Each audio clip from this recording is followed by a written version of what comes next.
Boa noite para todo mundo. Aqui, dia 23 de outubro, mais uma noite reunidos para o nosso grupo de estudos, para leitura e comentário e partilha sobre as obras do Bert Hellinger. Esse grupo, ele é uma ideia do Hamilton e ele convidou o nosso querido Renato para fazer as orientações e a Alice para fazer a coordenação dos trabalhos. Nós estamos lendo a obra Ordens do Amor. Hoje vamos começar aqui o tópico Salvar as aparências para o Pai, na página 62. Renato, te passo a palavra. Um grande beijo, bom curso, bom momento para todos. Boa noite, Larissa. Boa noite a todos. Então, como a Larissa disse, hoje quem vai fazer a leitura para nós vai ser a Nádia. Então, Nádia, podemos começar a leitura. Ok, vamos começar. Salvar as aparências para o pai. Vou dar mais um exemplo disso. Uma mulher tinha a ideia de que precisava salvar as aparências e tinha medo de perder sua reputação. Tentou fazê-lo cuidando de seu aspecto externo, por exemplo, através de diferentes penteados. Seu pai tinha sido, como ela supunha, um criminoso de guerra. Por conseguinte, também ele deveria ter medo de perder a própria reputação e a necessidade de mantê-la. Como solução, propus a ela que se imaginasse como criança, indo para junto do pai, levantando os olhos para ele e dizendo-lhe: querido pai, eu mantenho as aparências por você. Aliás, era exatamente o que ela estava fazendo. Ela, porém, não se atreveu a fazer o que eu disse, nem como simples exercício, mas esta teria sido a solução, porque então o pai teria sido pressionado. A culpa e o medo voltariam ao lugar onde deveriam estar e ela ficaria livre, mas seria um ato de humildade. Ela já não teria outra grandeza senão a própria. Ficaria apenas com o seu próprio peso. Entretanto, esse tipo de destino, a criança raramente tem a coragem e a força para um ato como este.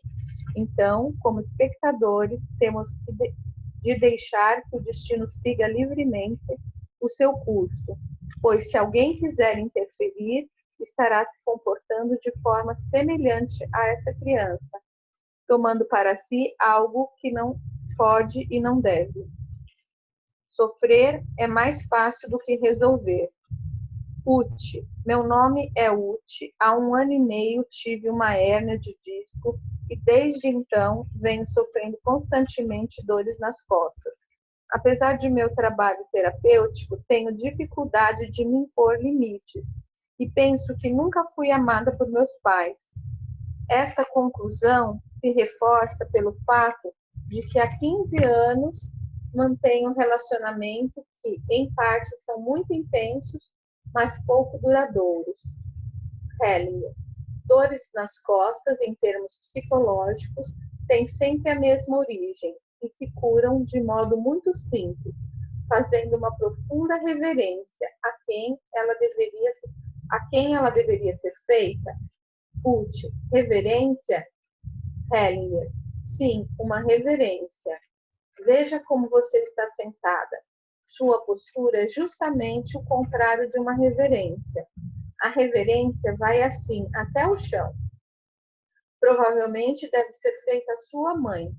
Traduzindo numa frase interior, você diz numa reverência: eu lhe presto homenagem. É uma frase curiosa, pois ao mesmo tempo libera. Uti, há uma parte em mim que poderia fazer a reverência, mas creio que não seria muito profunda. Hellinger, se você a fizer, ela deve chegar até o chão. Se bem que suportar as dores nas costas é mais simples do que fazer essa reverência, e você acha mais fácil sofrer do que agir. Por isso ninguém precisa ter pena de você.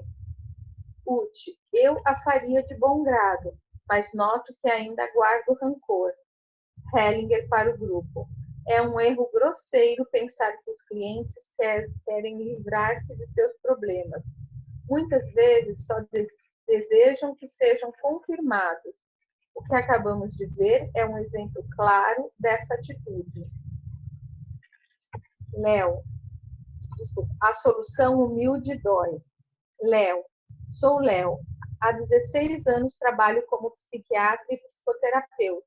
Estou plenamente satisfeito com o meu trabalho, mas não com a minha família de origem.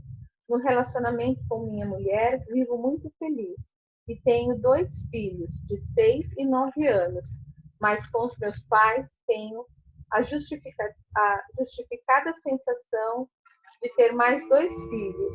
Meu pai tem uma espécie de senilidade precoce. Hellinger, seu modo de falar é bem orgulhoso. Léo, eu também sou.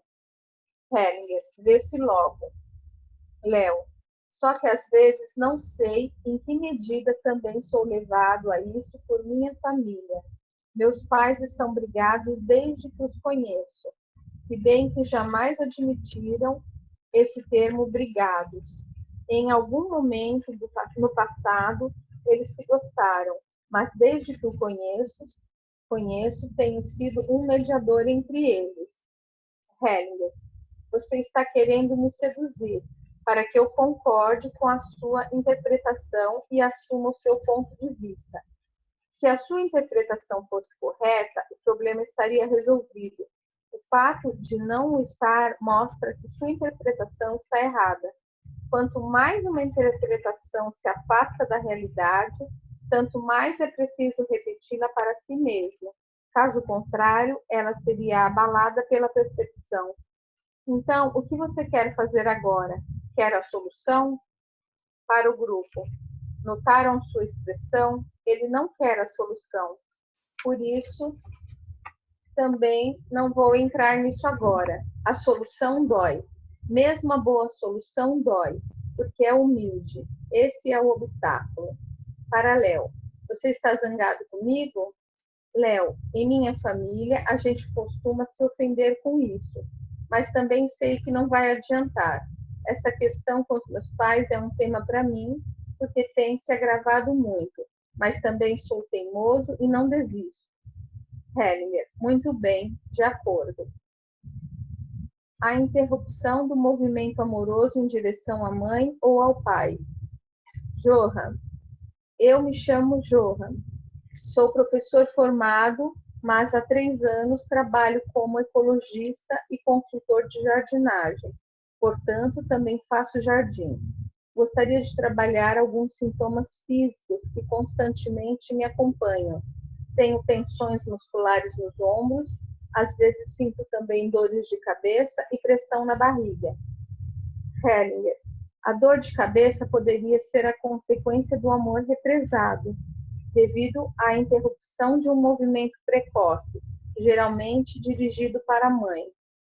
Olhando o seu rosto, é essa a impressão que me dá, de uma pessoa em quem esse movimento foi interrompido. Você esteve hospitalizado quando criança? Johan, estive hospitalizado por 2 vezes. Da primeira por causa de uma operação quando era bem pequeno, e mais tarde por causa de cachumba. Hellinger, isso poderia explicar. No ponto em que tal movimento foi interrompido, surgem sentimentos de desespero, de dor, muitas vezes de raiva, e a constatação resignada. Não adianta. Para que isso se resolva, é preciso voltar à situação original e reconduzir ao seu termo o movimento interrompido. Isso pode ser feito por meio da hipnoterapia ou da terapia do abraço. Você tem uma ideia do que seja essa terapia? Johan, já ouvi falar dela. Hellinger, ela pode ser feita também com adultos, mas de tal forma que você volte à sua infância, torna a sentir-se como a criança de então, e também o terapeuta ou a terapeuta se converte na mãe daquela época. Ambos voltam àquela situação e então o movimento interrompido é reconduzido ao seu objetivo, ao seu objeto, através do abraço. Johan, isso quer dizer que foi interrompido o fluxo de minha doação e direcionamento ao outro? Hellinger, exatamente. O movimento em direção à mãe foi interrompido. Quando alguém que tenha sofrido a interrupção de um movimento precoce vai ao encontro de outra pessoa, digamos, de um parceiro, a lembrança daquela interrupção torna a aflorar, mesmo que apenas como memória corporal inconsciente. Então, a pessoa torna a interromper o movimento, no mesmo ponto em que o interrompe da primeira vez, em vez de ser levado ao seu termo. O movimento se desvia e se torna circular, afastando-se do ponto da interrupção e em seguida voltando a ele. Com isso, dei-lhe uma descrição da neurose. Ela nasce no ponto em que o movimento afetivo foi interrompido e o comportamento neurótico é apenas o movimento circular que mencionei. Ao descrever o problema, mostrei-lhe também como resolvê-lo, pois uma boa descrição já contém a solução. Porém, a solução dá medo. Ao se levar a termo o movimento interrompido, experimenta-se muita dor. É a mais dolorosa das vivências, porque está associada a um sentimento de impotência, de uma impotência muito profunda. Johan, minha irmã me contou que meus pais queriam visitar-me no hospital, mas não foram autorizados a se aproximarem de mim. Só podiam olhar de longe e devem ter chorado muito. Mas isso não guardo nenhuma imagem concreta. Hellinger, já temos uma imagem concreta. Quando olhamos para você, vemos exatamente qual era a sua idade e como isso foi ruim para você. Tome sua cadeira e sente-se diante de mim, bem próximo. Johan pega sua cadeira e senta-se diante de Hellinger. Este puxa suavemente sua cabeça, que estava dobrada para trás, e a inclina para a frente. Hellinger para o grupo. Aqui na nuca, o fluxo da energia estava interrompido e agora pode fluir. Para Johan, feche os olhos, respire profundamente e volte ao passado. Volte à sua infância. Respire profundamente. Resista à fraqueza. Entre na força. Continue assim, respirando com força. Agora diga, por favor. Johan, por favor. Hellinger, alto. Johan, por favor. Hellinger, mais alto. Johan, por favor. Hellinger, continue assim, ainda mais alto.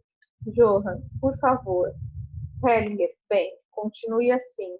Johan, por favor, por favor. Hellinger, estenda também os braços. Pode me abraçar sem medo. Por favor. Johan, por favor. Hellinger, como é que você chamava sua mãe? Johan, mãezinha. Hellinger, diga, mãezinha, por favor. Johan, mãezinha, por favor. Hellinger, por favor, mãezinha. Johan, por favor, mãezinha. Hellinger, por favor. Johan, por favor. Diga com veemência. Johan, por favor, mãezinha. Hellinger, alto. Johan, por favor. Hellinger, com toda a força. Johan, por favor, por favor. Hellinger, e agora diga com toda a tranquilidade. Por favor, mãezinha. Johan, por favor, mãezinha. Johan abre os olhos. Hellinger, olá, como se sente agora? Johan, bem. Hellinger, está vendo como foi mal? Está vendo como foi mal para o filho? Estava desesperado, mas é possível resgatar o que foi perdido. Neste exercício, inspirar é tomar para si, e expirar é mover-se na direção da outra pessoa. Também a reverência é um movimento afetivo. Está bem? Foi isso aí. Dores nos ombros. Gostariam de falar também sobre minhas dores nos ombros. Há muito tempo sofro de tensões musculares do lado direito e toda noite acordo com a mão direita insensível. Não consigo livrar-me disso, apesar da ginástica e de tudo mais que faço. Hellinger, quando doer de novo, imagine que você está acariciando com essa mão a face direita do seu marido. Gertrude, não tenho marido. Hellinger, então acaricie o ex-marido, de acordo? Com a pulga atrás da orelha. Cal, sua frase, você precisa desfazer a adoção, calou muito fundo e está constantemente mexendo comigo. Tenho que me concentrar muito no que se passa aqui, para não ficar sempre pensando nela. Hellinger, você poderia livrar-se dela com muita facilidade, sabe como? Cal, realizando-a. Nesse assunto, ainda oscilo entre os polos do sim e do não. Do lado do sim, afetou-me muito o que você falou sobre deixar fluir a energia novamente, no caso das dores no ombro e na cabeça, e do efeito da reverência e do reconhecimento. Foi-me então à mente o pai da criança que adotamos. Penso que o caminho para o sim começa com o reconhecimento a esse homem. Hellinger, muito bem, você aprendeu depressa. Está começando. Constelação de Tea. Mãe ameaçou matar a si mesma e aos filhos. Nádia, Oi? vamos fazer um pequeno intervalo. Vamos ver se existe alguma pergunta, alguma colocação. Eurico. Renato, no chat não tem nenhuma. Alguém levantando a mão? O Eurico. Renato, a dificuldade de uma pessoa já adulta em construir relacionamentos duradouros, ela pode estar ligado a esse movimento que foi interrompido na infância? Sim, isso pode ser um dos motivos, Eurico. Uma pessoa que tem movimento do amor interrompido, nesse movimento em direção ao outro, a entrega ao outro, quando ela chega naquele ponto internamente, ela desvia disso, que é aquilo que ele chama de um movimento neurótico. E então ela chega até nesse ponto, ela chega sempre até um ponto na entrega, e a partir disso ela desiste, ela foge da relação. Seja arrumando uma desculpa, ou seja fugindo, ou até mesmo às vezes sem nem dar satisfação. É lógico, isso não é a única coisa que pode gerar esse tipo de situação, mas com certeza essa situação gera isso com frequência. Sim, eu percebo isso nas pessoas. Muitas pessoas com dificuldades em se entregar a relacionamentos mais duradouros. Exatamente, muitas vezes está relacionado a isso. Sim. Obrigado, Renato. Imagina, obrigado você da pergunta. Mais alguma pergunta? Ou Sim. alguém quer colocar algo? Sim, Renato, a Denizete, ela já está com o som ativado. Isso. Boa noite. Eu tenho uma pergunta para fazer o seguinte, várias pessoas têm a experiência de ter dentro da sua família pessoas, filhos que tiveram, então, essa experiência de amor interrompido. Eu quero saber se é necessário procurar algum terapeuta ou se, como pais, nós podemos fazer um exercício, um movimento para o restabelecimento desse vínculo que foi interrompido, desse amor que foi interrompido. Só para ilustrar, com 1 ano de idade, a minha filha, eu fiquei longe dela por cerca de 1 mês, né? Então, eu gostaria de saber alguma coisa que eu possa fazer como mãe ou é necessário que eu procure a ajuda de um terapeuta para isso?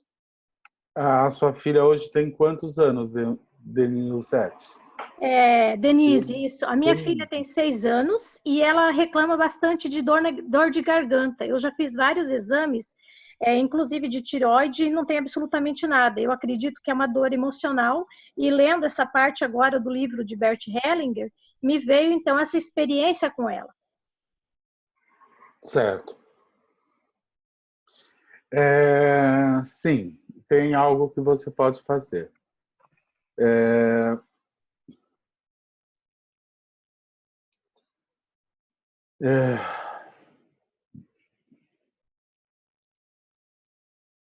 Assim, Denise, em situações, provavelmente deve existir situações onde ela começa a chorar ou ela fica muito nervosa ou começa a chorar, e provavelmente essas situações você deve ter dificuldade de acalmá-la. Isso é uma realidade? Ela tem uma, como que eu vou te dizer? Uma sensibilidade muito grande, é uma necessidade de me beijar muito. Por exemplo, quando eu a levo para a escola, ao invés dela ir com os colegas para brincar, ela quer ficar ali comigo, me beijar várias vezes, né? E ela tem essa sensibilidade, é bastante emotiva, tem medo do escuro, né? Algumas vezes ela mija na cama, né? Ela parou com 5 anos, mas algumas vezes eu percebo, e bastante questão de distração, que eu imagino que tem alguma relação com isso também. Por exemplo, na escola. Às vezes ela está na sala de aula, mas ela está em outro lugar, né? Certo. Tá, a questão é a seguinte, o que você poderia fazer nessa idade, ainda é possível, é numa situação que ela esteja muito agitada, ou que ela esteja muito insegura, ou que ela esteja chorando, que você a pegue no colo e que você aprisione ela em seu braço. O que significa isso?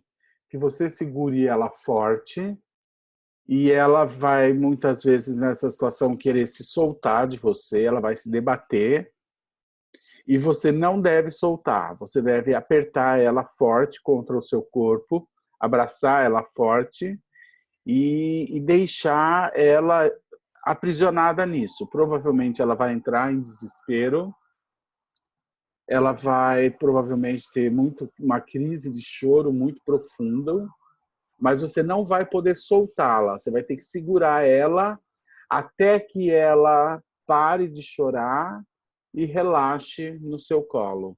E às vezes talvez até durma. Então, isso é o que os pais podem fazer quando existiu esse movimento de amor interrompido. E nessa idade isso ainda é possível de ser feito, porque você tem condição de segurar ela apertada.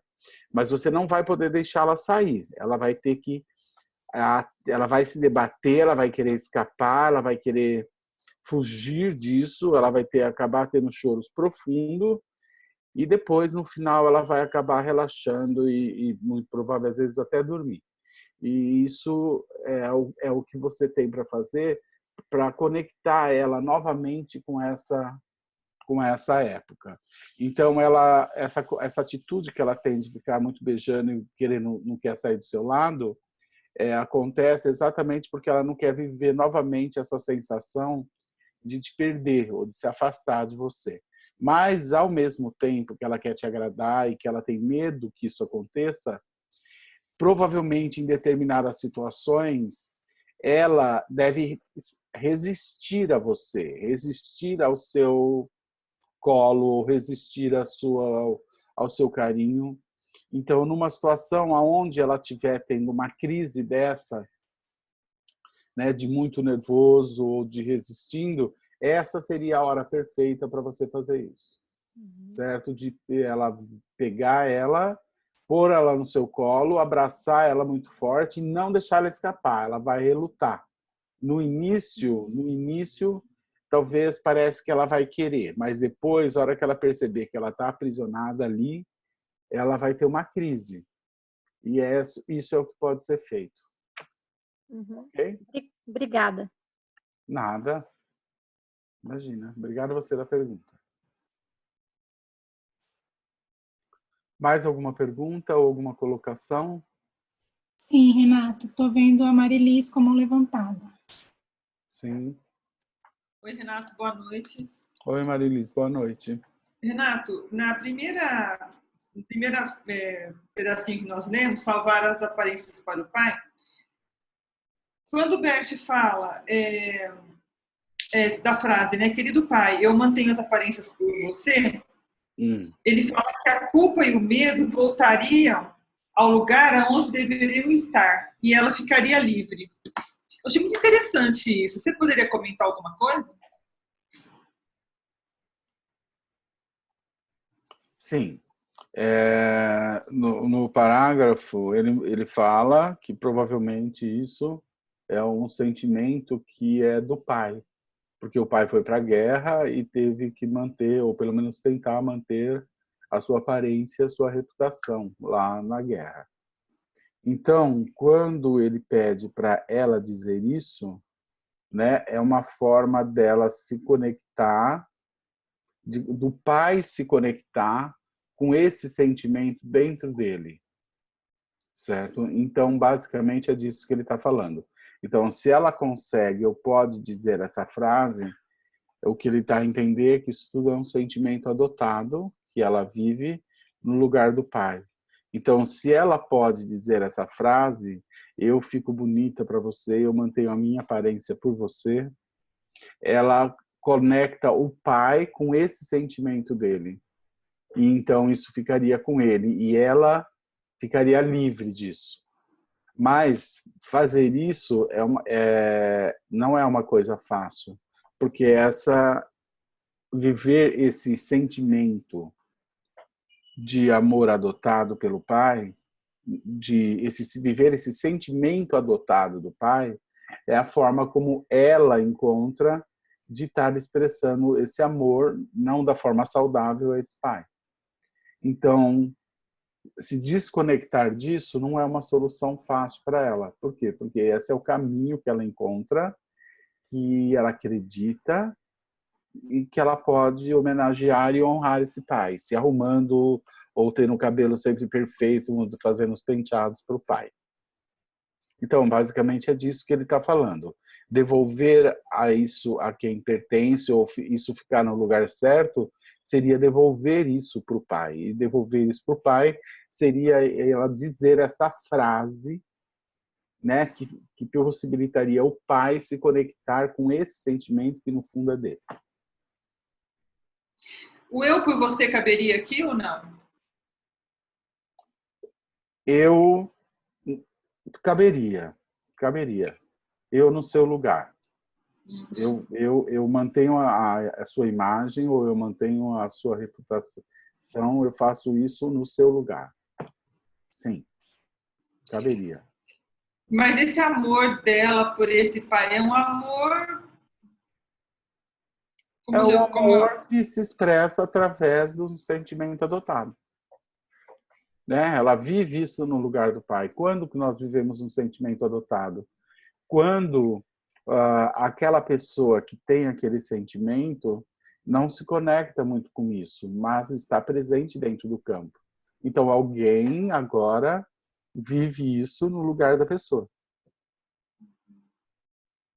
Ou seja, aquilo que não é vivido numa geração acaba sendo vivido por outra pessoa na outra geração. Só que aquela pessoa não faz isso de forma consciente. A pessoa faz isso de forma totalmente inconsciente. Ela é aspirada para esse processo e ela vive isso de forma inconsciente. Então, ela não tem consciência de que o que ela faz é uma forma dela expressar amor ao pai. Ela só sente que ela tem que fazer aquilo e isso é a forma que ela encontra para expressar esse amor ao pai. Só que isso acontece e aprisiona ela, por quê? Porque isso, no fundo, não é uma questão dela, é uma questão do pai, que ela está vivendo no lugar do pai. Então, dizer essa frase é a forma de devolver para o pai isso que é dele, para que ela possa ser agora filha e amar esse pai sem ser através desses artifícios. Então, basicamente, é disso que ele está falando nessa situação. Muito obrigada, Renato. Imagina, é isso. Mais alguém, Larissa? Não, Renato, eu vi a Marisa abrindo o microfone dela, Marisa Lucas. Eu não sei se ela queria fazer alguma pergunta. No chat não tem nenhum comentário. Acho que podemos seguir. Ok, então vamos prosseguir. Vamos lá, Nádia, você abre o seu microfone e vamos continuar. Vamos. Constelação de Thea. Mãe ameaçou matar a si mesma e aos filhos. Thea, meu nome é Thea. Sou casada e tenho 4 filhos adultos que já não moram conosco. Profissionalmente, comecei como professora de religião e depois me formei como terapeuta familiar. O que quero trabalhar aqui é o seguinte: Quanto mais o tempo passa, menos consigo esquecer meu irmão. Achei a princípio que isso não tinha muita importância, mas noto que tem. Hellinger, o que há com ele? Thea, suicidou-se há 23 anos. Hellinger, que idade tinha? Thea, 29 anos. Hellinger, como se matou? Thea, enforcou-se. Hellinger, o que há de tão mal nisso? Thea, noto que toda a minha vida, desde a infância, é atravessada pela sensação de estar viva à custa dele. Ainda hoje me pergunto por que fiquei viva e ele precisou morrer. Hellinger, precisou morrer? Thea, penso que assim lhe pareceu. Hellinger, houve algum motivo para o suicídio? Thea, sim, houve um motivo, mas não creio que bastasse como explicação. Hellinger, qual é o motivo presumido? Thea, meu irmão fez o doutorado e já trabalhava como professor adjunto quando um outro adjunto jurou prejudicá-lo de todas as formas e meu irmão o evitou. Hellinger, esse não pode ter sido o motivo. Thea, não, nisso estou de acordo. Esse foi o pretexto imediato. Ele teve a sensação de que alguém queria liquidá-lo, então se liquidou por suas próprias mãos. Hellinger, em casos de suicídios, acontece frequentemente que os familiares tomam isso como uma ofensa e se comportam como se tivessem o direito de estar ofendidos quando alguém toma essa decisão. Assim, para você, o primeiro passo para a solução é dizer a ele: respeito sua decisão, e para mim, você continua sendo meu irmão. Thea, isso eu já fiz, uns 10 anos atrás, mas apesar de tudo, não consigo ficar em paz. Noto que ainda há algo mais. Hellinger, você não o fez, caso contrário, estaria em paz. Thea, cheguei a tal ponto que creio poder dizer: aceito que você mesmo tenha decidido sobre sua vida. Hellinger, não, não, não. O que eu disse é totalmente distinto do que você está dizendo. Aceitar é um ato de condescendência, de superioridade. Mas quando você diz eu respeito, você encara o outro como grande. E o que acontece com seus filhos? Algum deles imita o tio? O segundo. Hellinger, é um sinal de que a situação não foi resolvida. Ele já tentou suicídio? Thea, não. Hellinger, falou disso? Thea, não. Hellinger, o que ele faz para preocupá-la? Thea, não, não é bem isso. Eu não me preocupo, mas ele é o mais parecido com o tio, mesmo exteriormente e em seus ideais. Hellinger, você o está programando. Thea, receio que sim. Hellinger, você o está programando com suas pretensas observações. A quem você precisa confiá-lo para que esteja seguro? Thea, ao pai dele. Hellinger, exatamente. Thea, sempre desejei isso, mas até agora não funcionou. Hellinger, então vamos configurar sua família atual. Quem faz parte dela? Thea, meu marido, eu e nossos 4 filhos. Hellinger, algum de vocês esteve anteriormente casado ou noivo? Ou teve um relacionamento sério? Thea, não. Hellinger, ainda está faltando alguém? Thea, minha mãe mora conosco. Não sei, porém, que espécie de papel ela desempenha. Hellinger, há quanto tempo vive com vocês? Thea, desde que nosso segundo filho saiu de casa, há uns 6 anos. Hellinger, o seu pai morreu? Thea, morreu na guerra, quando eu tinha quase 4 anos. Hellinger, você precisa cuidar da sua mãe. Isso é bem claro.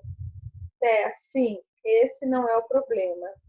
Hellinger, seu pai morreu quando você, Thea, tinha 4 anos.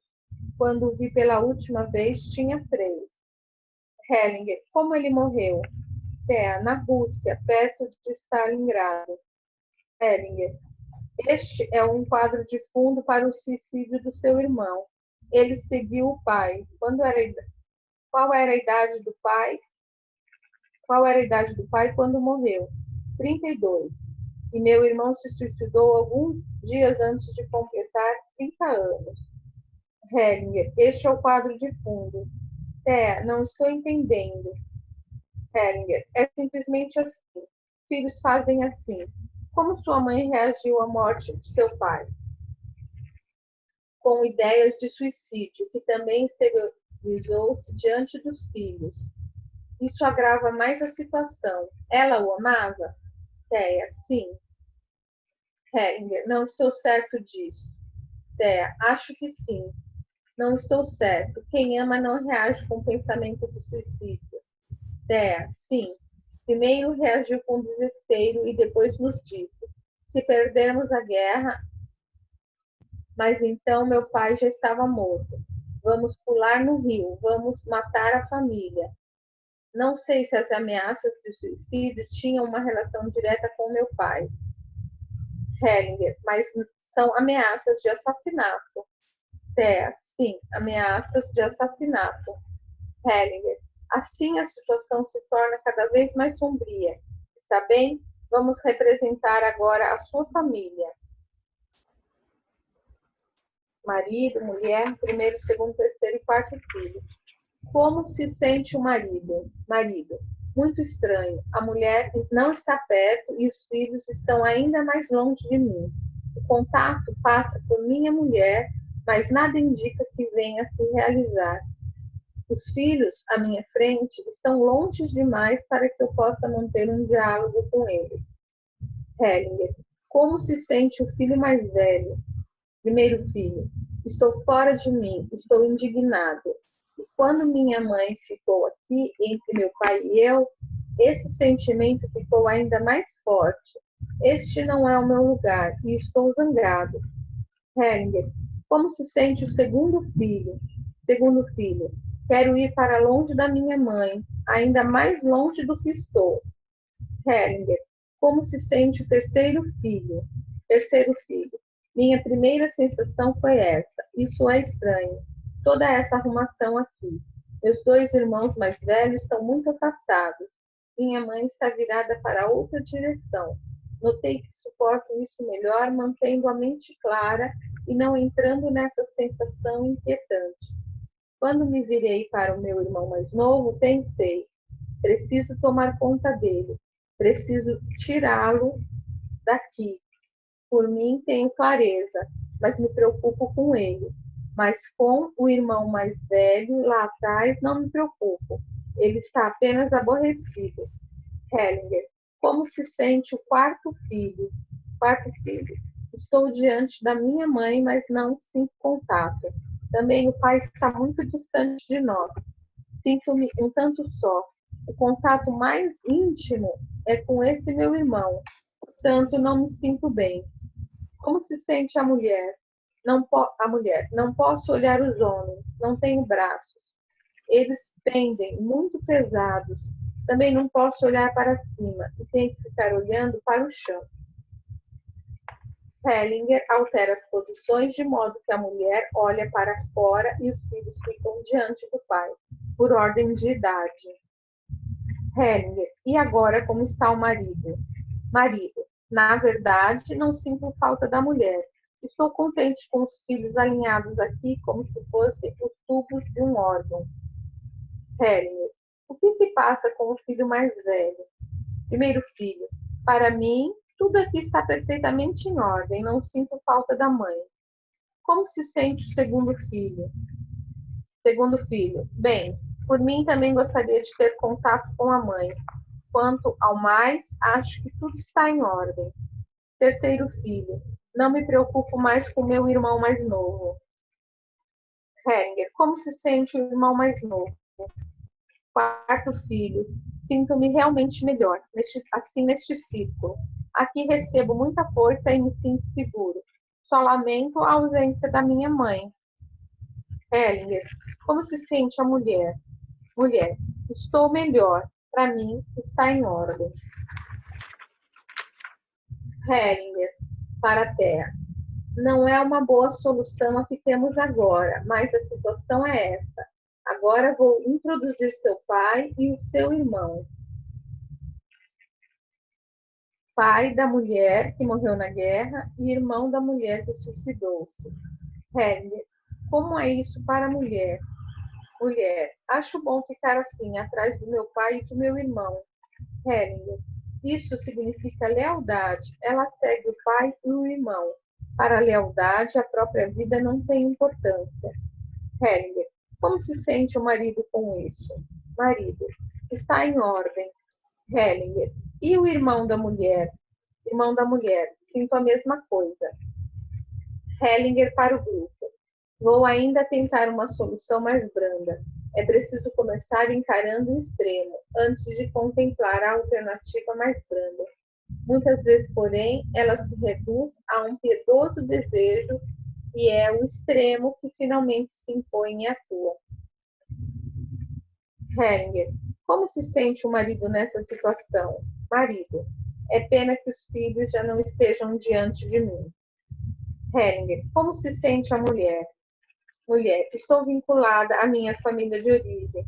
Gostaria de me apoiar um pouco em meu marido, mas prefiro não olhar e não ver coisa alguma.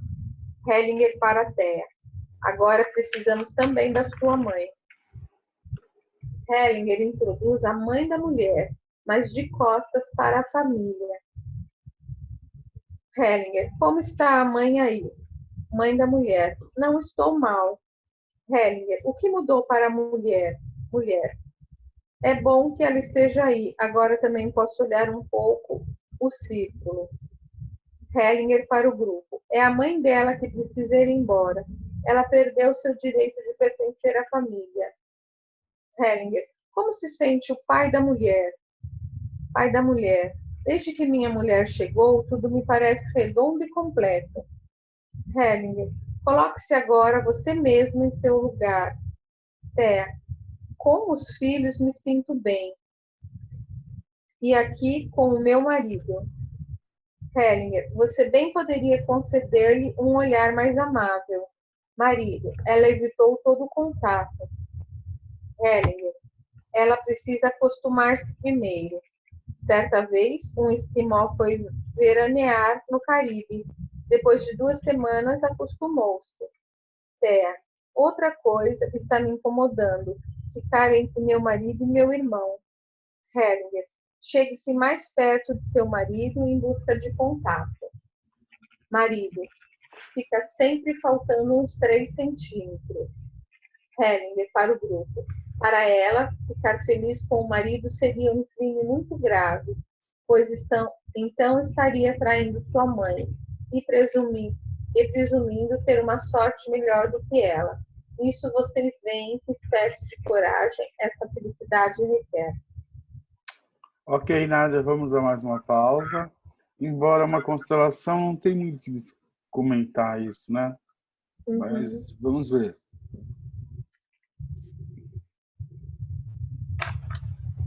Acho que não tem, não, né? Não, Renato. Tá bom, vamos continuar, Nádia. Por favor. Consequências de ameaças de morte e crimes graves numa família. Hellinger, se uma pessoa mata ou quer matar alguém no sistema, perde o direito de fazer parte dele. Pula. Devido à ameaça de assassinato? Hellinger, sim, devido à ameaça de assassinato. A mãe dela perdeu seu direito de pertencer ao sistema e também o direito de ser mãe. Frank, mesmo que não execute a ameaça, Hellinger, mesmo que não a execute. Isso ficou muito claro aqui.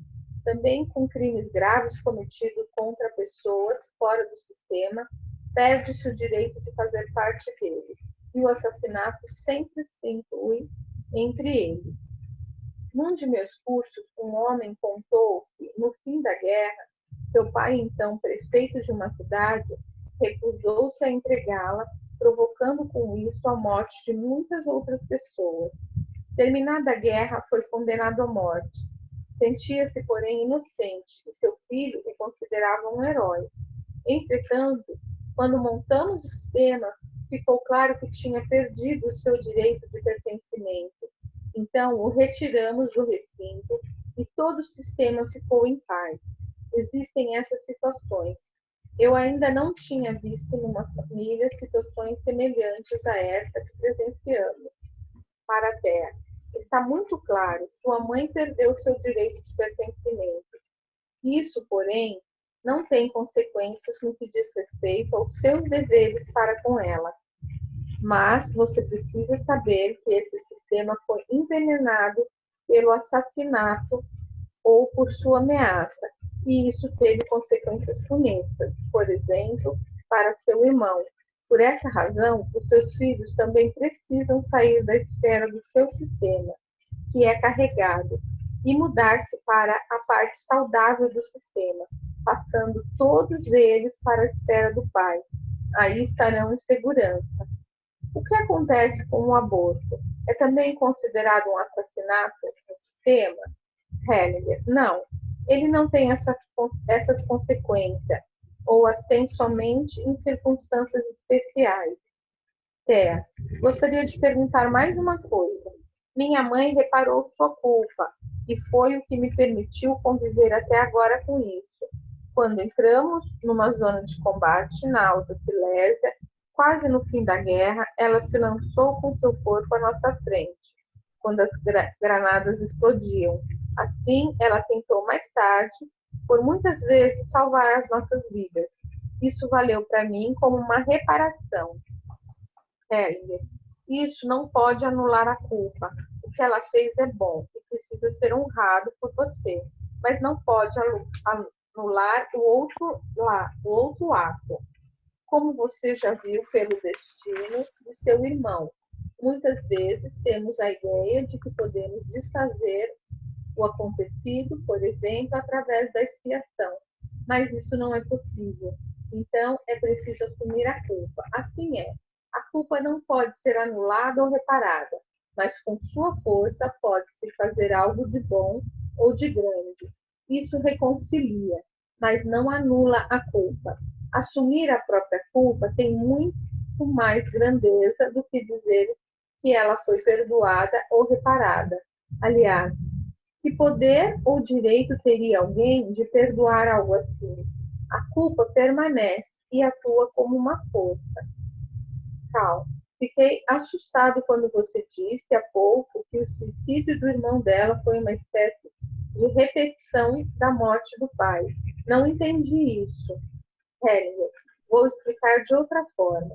Quem deveria se matar era realmente a mãe, e o filho fez isso por ela. Essa é a verdadeira dinâmica. Para a Thea, você pode perceber isso? Thea, sim. Cláudia, portanto, o suicídio do filho não tem nada a ver com a morte do pai, mas com as ameaças de morte por parte da mãe? Hellinger, sim. Apesar de existir também essa dinâmica de seguir o pai na morte por lealdade, no presente caso, a outra dinâmica foi muito mais forte. Quando algo mais forte vem para o primeiro plano, o menos forte perde a importância. O que em outro sistema seria importante, já não o é aqui, porque aquele impacto deixa o resto na sombra. Então, se trabalha um lado e se deixa um outro, como fizemos aqui. A ameaça de assassinato pela mãe ofuscou todo o resto. Quem perdeu seu direito de pertencimento deve ir embora. Jorge, você disse que a mãe de Thea perdeu seu direito de pertencer à família. Interessa-me saber quando isso se aplica e como devemos lidar com o fato. Hellinger, só diante de casos concretos é que se pode decidir quando isso se aplica. O direito de pertencimento é sempre perdido quando alguém da família mata ou quer matar outra pessoa, e quando alguém comete crimes graves contra outro, especialmente contra muitos outros. Então, essa pessoa precisa ir embora e é preciso deixar que ela se vá. Caso contrário, um inocente irá colocar-se em seu lugar. Num de meus cursos, havia um irlandês. Seu avô tinha assassinado o próprio irmão na Guerra da Independência. No entanto, em vez de ser excluído, passou a ser considerado um herói. Seu papel foi assumido por um neto dele, que vivia longe da pátria, como alguém que já não fazia parte da família e estava em briga com o próprio irmão. Na constelação de sua família, fizemos o avô sair da sala. Imediatamente houve paz entre os irmãos e no sistema. De outro curso participou uma sobrinha neta de Hermann Göring, responsável pelos campos de concentração no regime nazista. Quando montamos a constelação, o fantasma dele ainda assombrava a família. Ainda conservavam um rico faqueiro de prata gravado com seu nome. Também nesse caso, só houve sossego e paz no sistema quando ele foi mandado embora e excluído. Também aconselhei a mulher que fizesse desaparecer o faqueiro, de maneira radical. Não devia ser vendido, nem presenteado, nem aproveitado de outra forma. Foi o que ela fez 1 ano depois. Jorge. E o que acontece quando a mulher engana o homem e vice-versa? Eles perdem o direito de pertencimento? Helder. Eles o perdem às vezes na família atual. Não, porém, na família de origem. Para lá podem voltar. Mais um pouco, Nádia. Mais um pouco? Renato, tem 2 questionamentos no chat. Tem 2 questionamentos? Tem. Tá bom, então vamos ver os questionamentos. Eu vou ler aqui, então. A Denise perguntou assim: que movimentos uma família faz para que os filhos fiquem na esfera do pai ou da mãe?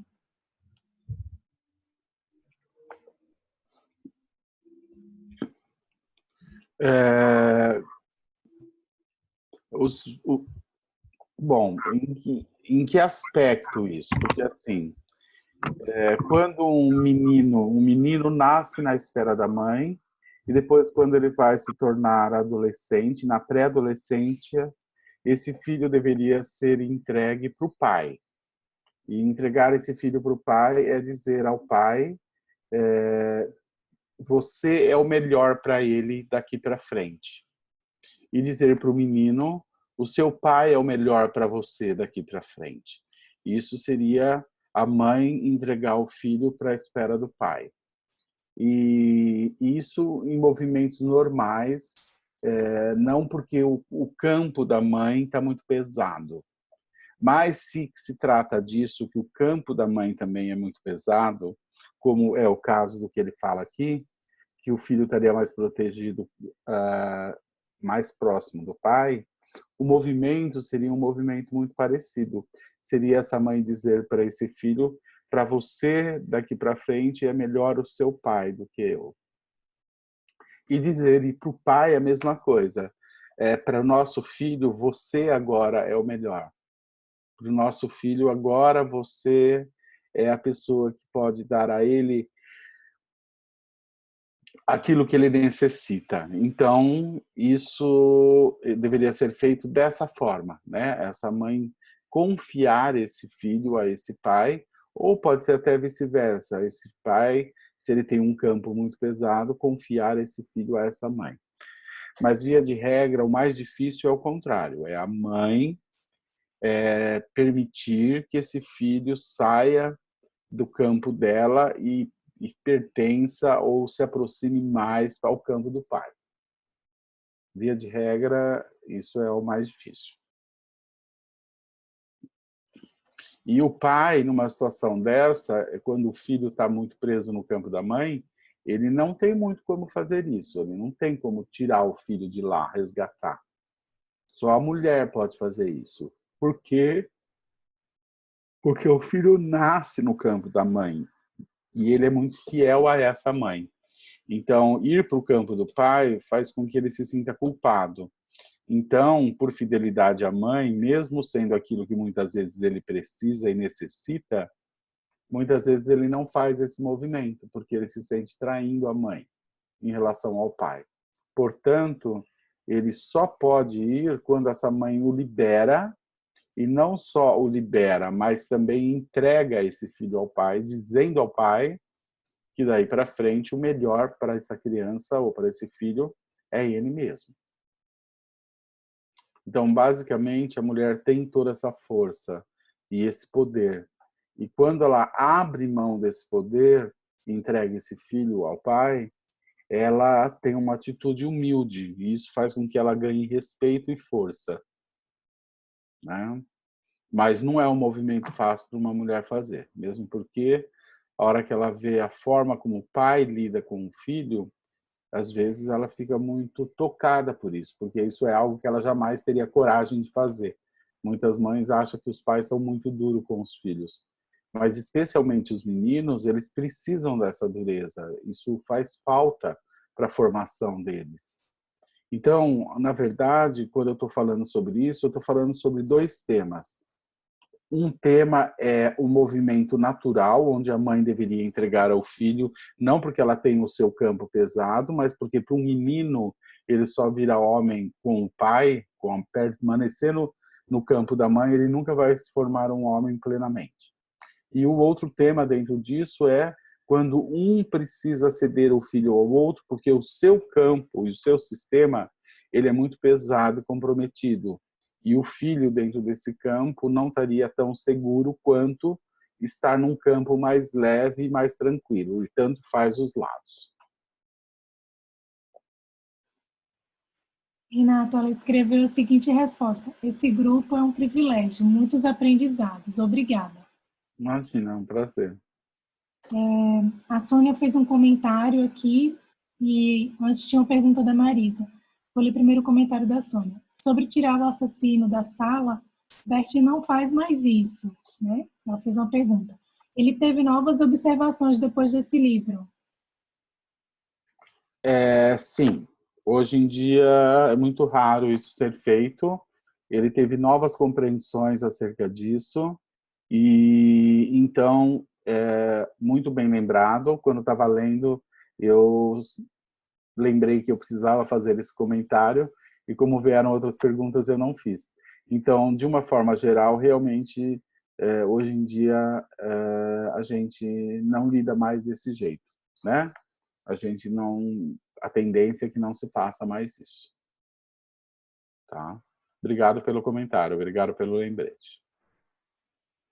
A Marisa perguntou, Marisa Lucas, gostaria de saber mais sobre o ponto de vista de Bert sobre o aborto, se for possível e der tempo. Sobre o aborto espontâneo ou sobre o aborto provocado? Ela não fez distinção aqui, Renato. Tá. Bom, então eu vou falar de uma forma geral. O aborto provocado, né? Ele tem um efeito muito grave dentro do sistema. Via de regra, quando isso acontece, a primeira consequência disso é que acaba o relacionamento, né? Seja esse casal ainda solteiros ou mesmo casados. Um aborto gera uma ruptura, uma profunda ruptura na confiança e na entrega do amor entre essas duas pessoas. Isso é uma das primeiras consequências. Se existem filhos que vêm depois, outras possíveis consequências é que esses irmãos que vêm depois, eles ficam aprisionados nessa criança abortada, nessa criança excluída. Isso tanto num aborto provocado como num aborto espontâneo. Com a diferença que num aborto espontâneo, se esses pais eles viverem a dor plenamente dessa perda juntos, isso não só não afasta o casal, como pode aproximá-los. Porém, se na perda se num aborto espontâneo, onde eles desejavam esses filhos, mas queriam esse filho, mas por algum motivo aconteceu esse aborto, e esse casal, eles não viverem essa dor juntos, esse luto e essa dor juntos, isso pode ter um efeito para ambos como um aborto provocado. Ou seja, pode também gerar um afastamento do casal. Então, existe uma diferença entre o aborto provocado e o aborto espontâneo, embora, dependendo da forma como se lida com o aborto espontâneo, o efeito pode ser muito parecido com o aborto provocado, para o casal. Mas o aborto provocado, via de regra, termina com o relacionamento do casal. Essa é a primeira consequência. Mas também pode ter consequência para os outros irmãos, caso virem depois, mesmo dentro de outros relacionamentos. Ela agradeceu, Renato. Imagina. Mais alguma pergunta ou alguma colocação? A Nádia está com a mão levantada e a Marilis fez uma pergunta no chat, assim, se o filho ficar no campo da mãe, pode levar à homossexualidade? Não, a homossexualidade não é determinada por um filho permanecer no campo da mãe ou do pai. Não, não tem nada a ver. A homossexualidade é uma dinâmica muito mais profunda, onde existe uma identificação de uma pessoa do presente com uma outra pessoa do sexo oposto, geralmente de outras gerações. Normalmente o surgimento da homossexualidade vem dessa identificação e não desse filho permanecer no campo da mãe. Um homem, mesmo que não seja homossexual e que permanece no campo da mãe, não importa se ele é homossexual ou não, ele se torna um homem enfraquecido, seja ele hétero ou homossexual.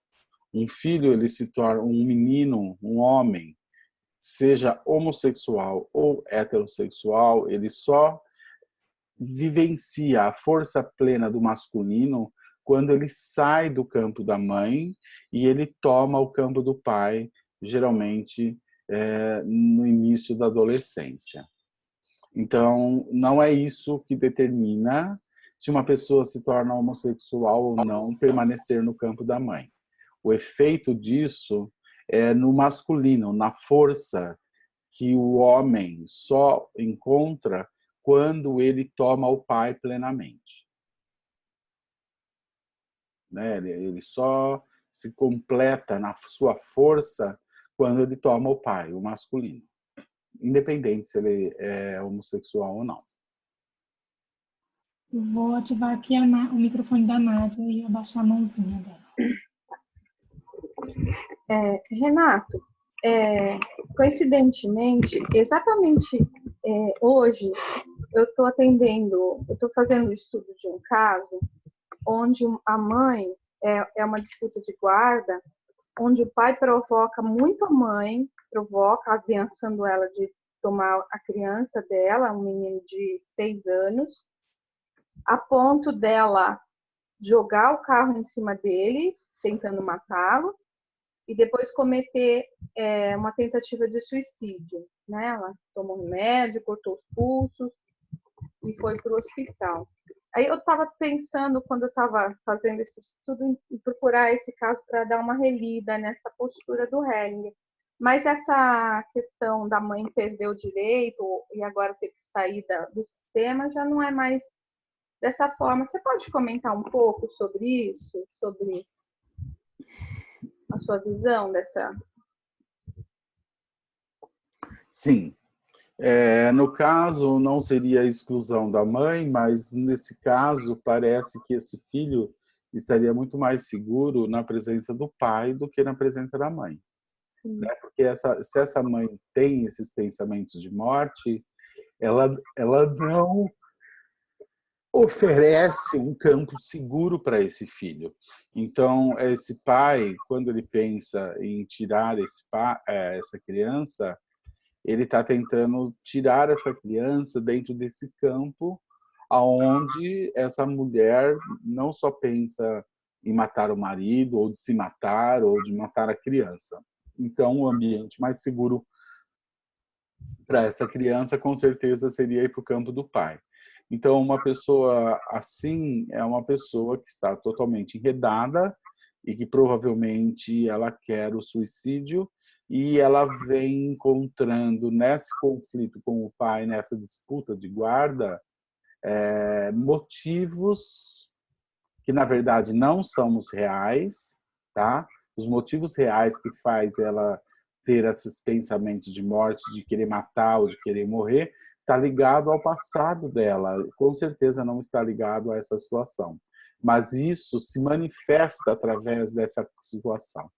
Então, numa situação como essa, o importante seria ajudar ela a ver e vivenciar da onde vem esse pensamento, esses impulsos de querer se matar ou de matar alguém. E com certeza, se colocarmos pessoas da família dela atrás disso, vai se revelar da onde vem esse verdadeiro impulso, esse verdadeiro instinto. E se ela se conectar com isso, ela não vai mais poder lidar com esse marido ou com esse filho do mesmo jeito. Então, a questão nessas situações nunca está muito ligado ao presente, sim a dinâmicas que vêm do passado da família da pessoa. Né? Então, o que se recomendaria nisso é claro que o menino estaria mais seguro com o pai, mas dentro de uma constelação, colocar essa mulher em contato da onde vem realmente esses sentimentos é onde poderia se iniciar um processo de cura para essa pessoa e para todo esse conflito. Tá. Obrigada, viu, Renato? Imagina, que é isso. Bom, gente, acho que deu o nosso tempo. Tem mais alguma coisa? Larissa? Tem, Renato, uma última pergunta aqui da Deilane. Ela falou assim sobre a parte anterior que o Renato comentou, sobre a pessoa que não consegue seguir no relacionamento duradouro devido a movimentos interrompidos com os pais na infância. Como descobrir essa questão? E como solucionar? Constelando? Não é realmente uma constelação que resolve isso. É um exercício, é um trabalho que a gente faz, onde a gente pode usar representante para representar a mãe, e no caso a pessoa, ela mesma tem que fazer esse movimento de ir até essa pessoa que representa a sua mãe, sempre com um processo de respiração mais profundo, com um processo de manter os olhos abertos e com a respiração mais profunda. O Bert, nesse exemplo, ele tratou isso de uma outra forma.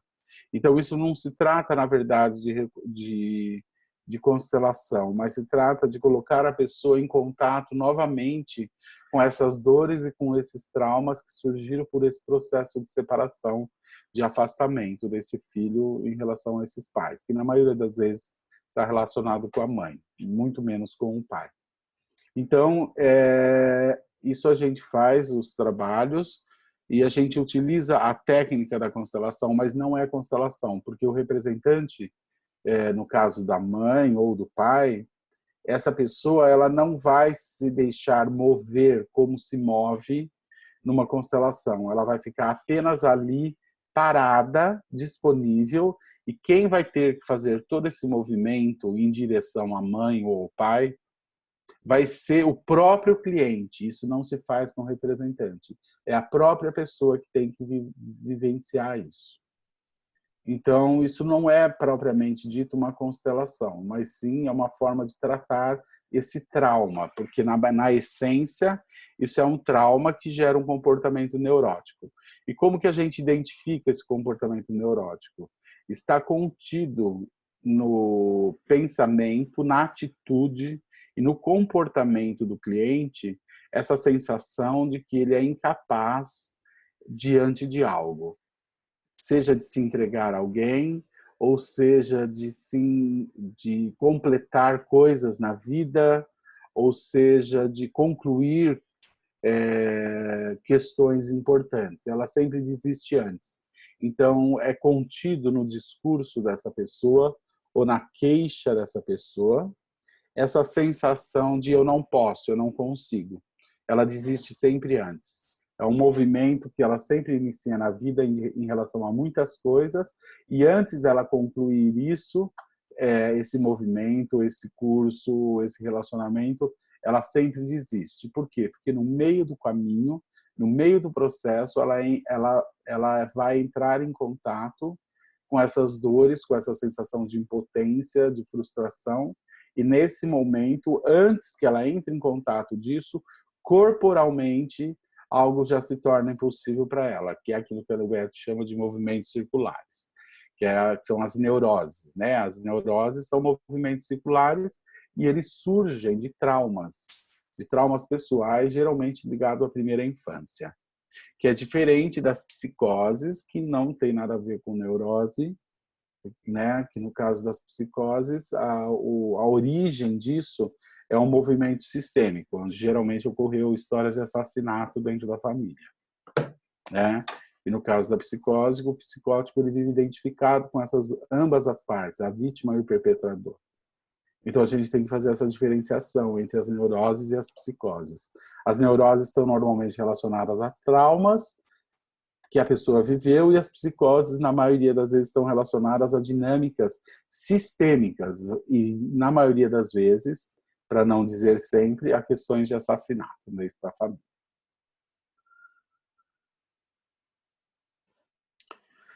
Bom, acho que é isso, já deu o nosso tempo. Mais alguma coisa, Larissa? Muitos agradecimentos aqui no chat.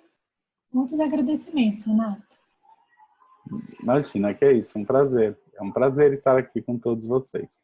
Bom, então vamos ficar por aqui. Eu gostaria de agradecer a Nádia de coração pela linda leitura, as pessoas que participaram fazendo pergunta, enriquecendo, e também aquelas que participaram com a sua presença, mantendo esse campo e esse espaço onde nós juntos podemos aprender, trocar e aprender.